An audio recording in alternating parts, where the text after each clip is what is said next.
Sumadores lógicos con transistores BJT.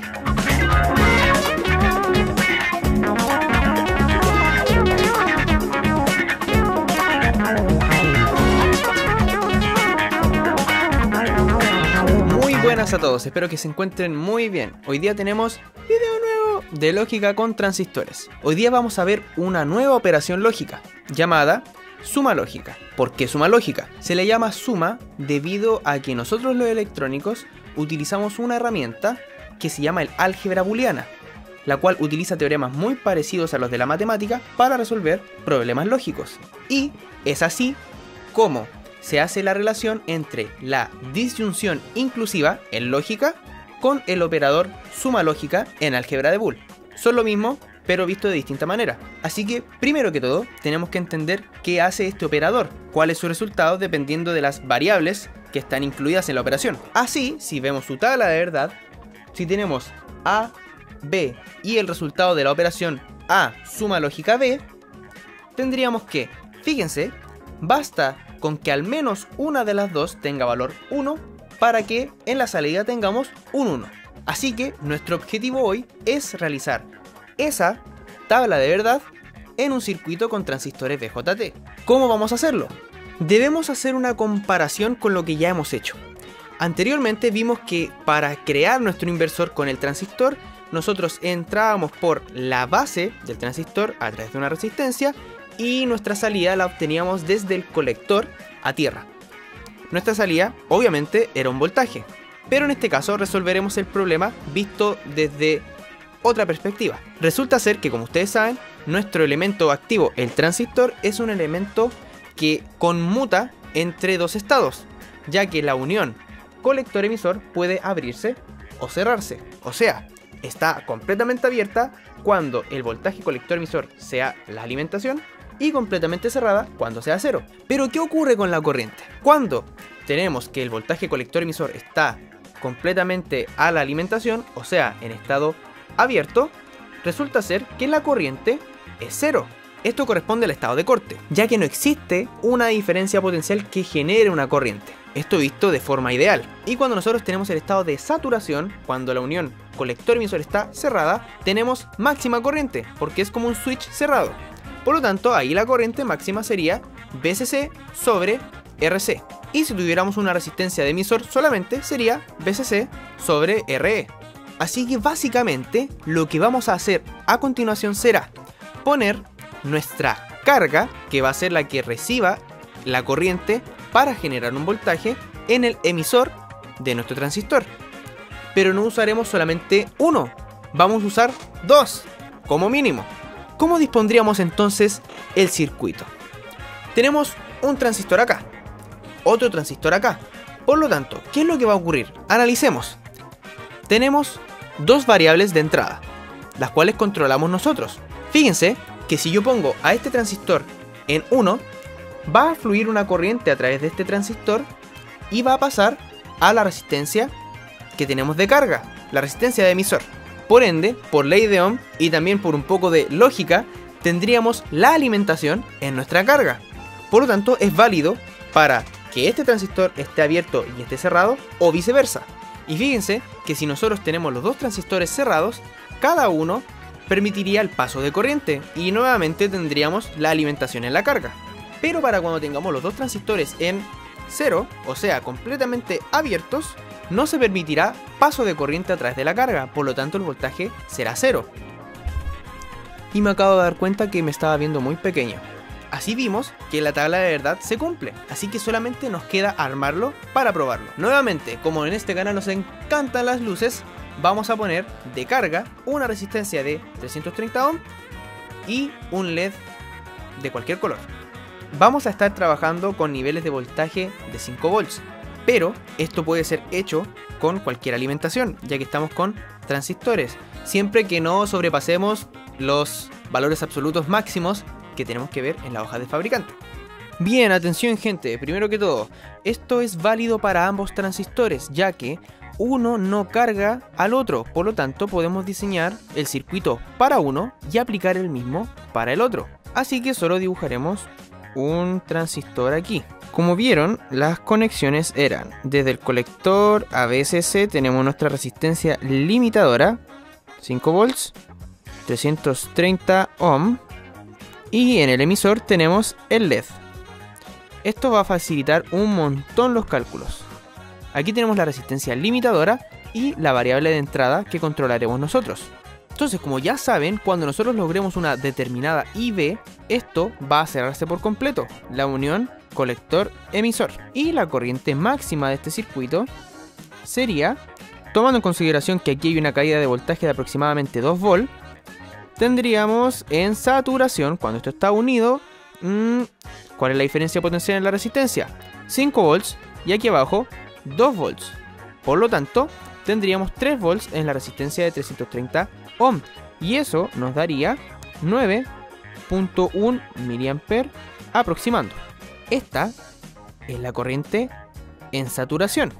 Y como sabemos que beta veces IB es igual a IC, nuestra IB de saturación sería 9.1 mA sobre beta. Y beta lo medí justo antes de hacer este video, fue de 380 veces.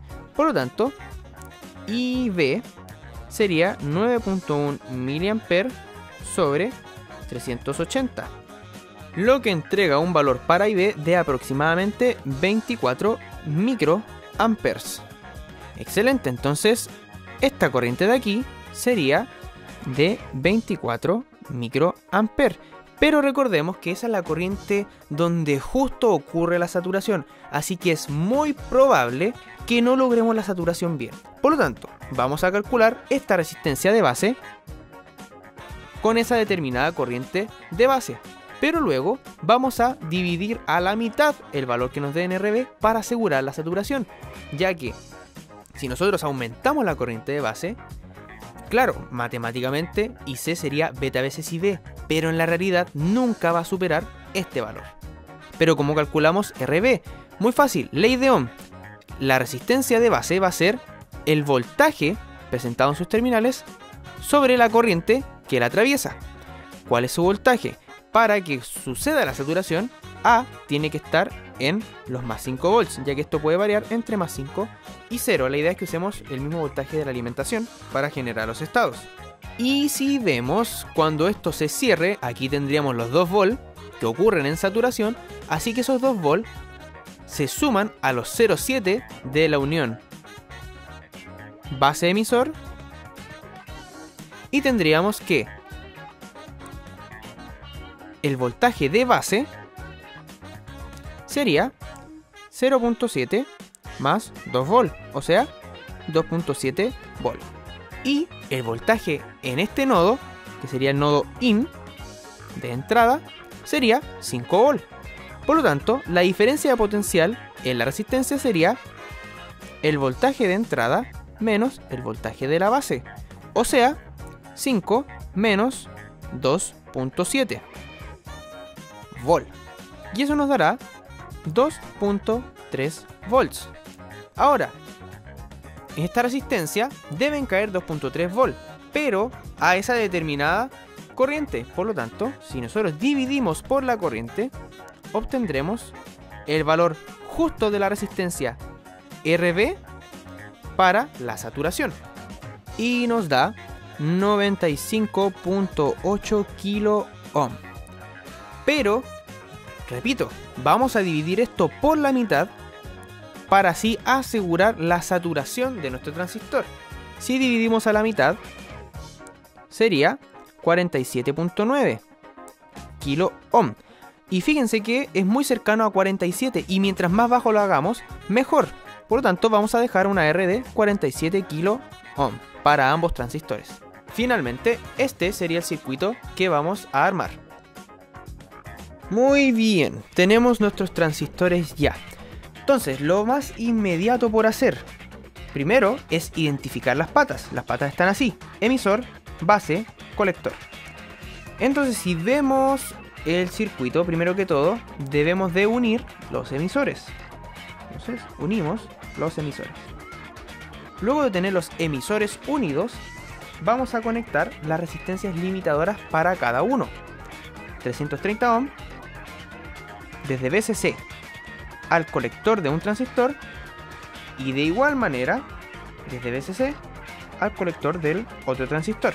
Ahora vamos a conectar desde el emisor de cualquier transistor el LED donde vamos a poner su ánodo en el emisor y el cátodo en la tierra. Ahora, para poder controlar los estados de entrada de cada transistor, utilizaremos un dip switch. Entonces instalamos el dip switch y utilizaremos las resistencias de 47 kilo ohm que calculamos, las cuales irán desde VCC al dip switch y finalizamos llevando a tierra. Voy a dar vuelta a esto, espero que se enfoque bien. Vamos a llevar a tierra el otro terminal del dip switch. Oh, me equivoqué. Esto va aquí. Ya habiendo finalizado con esa parte, procedemos a conectar a la base de los transistores sus respectivas entradas lógicas.